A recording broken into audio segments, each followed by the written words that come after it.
نحمده ونصلي ونسلم على رسوله الكريم أما بعد فقد قال الله تبارك وتعالى في كلامه المجيد وفرقانه الحميد فأعوذ بالله من الشيطان الرجيم بسم الله الرحمن الرحيم ألا بذكر الله تطمئن القلوب صدق الله العظيم اللهم صل على سيدنا ومولانا محمد وبارك وسلم عليك صلى الله على سيدنا محمد صلى الله عليه وآله وسلم. محترم و عزتمندو، ذکر یو لوی مقام او یو لوی فضیلت لري او نن ز تاسو ته داسې مختصر الفاظ د ذکر کومه چې هغه الفاظ په زبان باندې ډیر کم دي، یعنی 3-4 سکند ټایم په باندې لګي او اجر او ثواب دومره زیات دي چې د هغې د اجر او ثواب نه فرشتي قاصر شي او د هغې لږو الفاظ ویلو سره د فرشتو هغه الفاظ ویلو سره هغه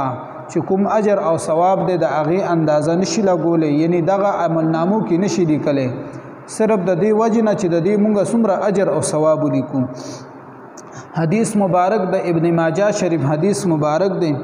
حضرت عمر رضی الله تعالی عنہ مبارک فرمای چې حضور علیه السلام مبارک او فرمایلی چې چا یو ځل دا کلمه ویله، یو ځل ویلو باندې ګوره څومره اجر او ثواب انسان ته ملاویږي. چا یو ځل دا کلمه ویله، دا کلمه به تاسو ته ان شاء الله په سکرین په سایډ باندې ښکاری. چا یو ځل دا کلمه ویله چې یا ربي لك الحمد كما ينبغي لجلال وجهك وعظيم سلطانك، دا کلمه چا یو ځل ویله نو دی ویلو سره فرشتي غبرو شي،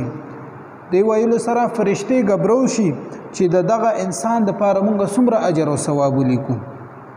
اخر کې دا فرشتي الله جل جلاله ته عرض وکړي چې الله جل جلاله ستا بنده داسې الفاظ ویلي دي، داسې کلمې ویلي ده چې د هغې اجر او ثواب مونږ دغه انسان ته څومره ورکو، د هغې د اجر او ثواب اندازه مونږ ته نه لګي. الله جل جلاله به سره د علم سره د پوهې دا تپوسو کی چې کومه کلمه ویلې ده، نو بیا به ورته فرشتي عرض وکړي الله جل جلاله دا کلمه ویلې ده چې یا رب لك الحمد كما ينبغي لجلال وجهك وعظيم سلطانك، دغه الفاظ دغه کلمه ویلې ده. الله جل جلاله به ورته وایي چې اے فرشتو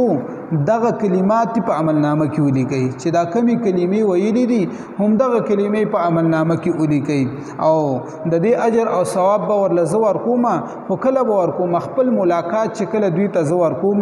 نو دوی له به زه اجر او ثواب د دې ورکوم، یعنی دومره اجر او ثواب دی چې دغه د